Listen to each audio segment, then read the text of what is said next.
PCOS, insulin resistance, cortisol, and stress management. We've talked a lot about insulin resistance on other videos and podcasts and all that. And insulin resistance, which can cause high blood pressure, elevated cholesterol, and obesity. Other factors involved with insulin resistance is called PCOS. Today, we're kind of going to discuss what that is and how it relates to insulin resistance. Well, here you go again, which is what we were talking about on a previous episode about how much nonsense is on the internet. Yeah. There's a ton of videos talking about different types of PCOS. PCOS, by the way, is polycystic ovarian syndrome. So obviously we're talking about a problem that women have, not men. And they talk about these different types. I almost can assure you that regardless of which type, and I use that loosely, that you have been told you have, I almost guarantee you that at least to some extent, insulin resistance is involved in all of them. Yeah. It's a vicious cycle. What insulin does saves your life, keeps you alive, but out of control, it slowly destroys you from the inside. Because insulin is one of the most highly pro-inflammatory hormones we know of. And when it's produced to excess, a whole variety of things can take place. Well, that inflammation then knocks over another domino, which creates another problem, which is internal physical stress due to excess inflammation.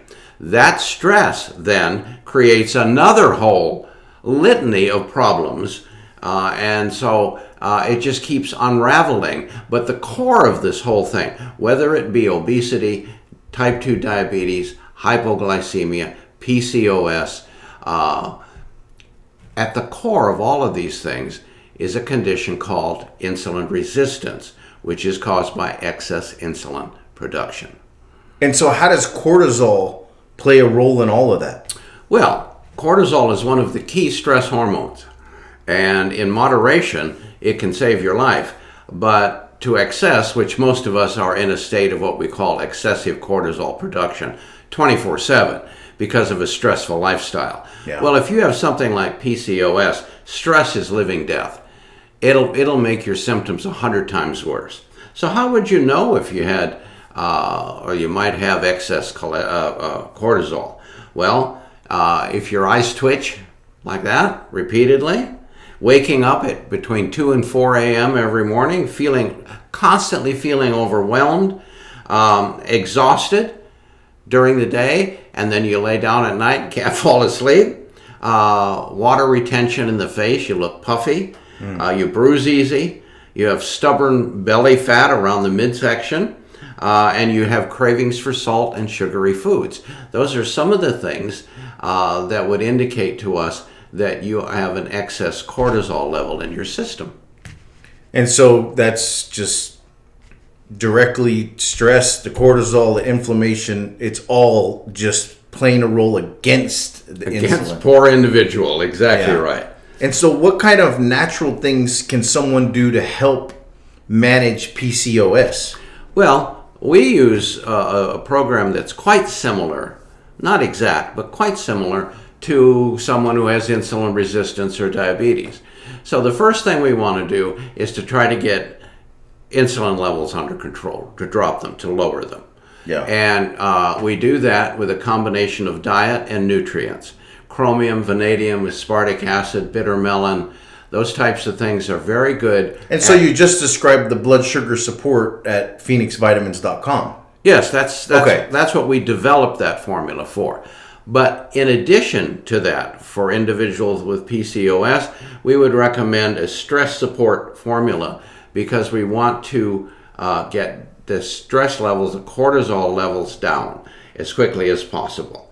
We also want to use a natural anti-inflammatory because since insulin is so highly inflammatory, we want to do what we can, at least in the short term while we're getting that under control, to give the body some relief from the excess inflammation that also causes.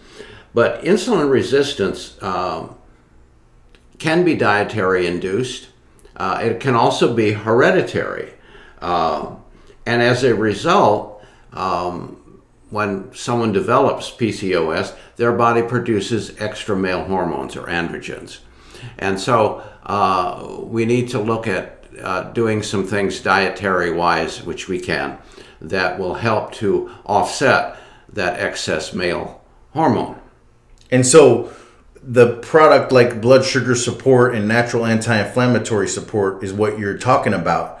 And the blood sugar support is what helps bring the levels of insulin production to where they need to be. Yes. And lower cravings. This would be a great formula for those women? Absolutely. Okay. I would use 4. I would use, of course, a good full spectrum supplement, because you know my thoughts on that, balancing body chemistry. Then I would use the blood sugar support. I would use the natural anti-inflammatory support. And in the case of these ladies, probably my stress support formula. Yeah. Well, there you go. I hope that sheds some light on PCOS and how insulin and cortisol and stress all interact with each other, kind of like a battle. And see you next time.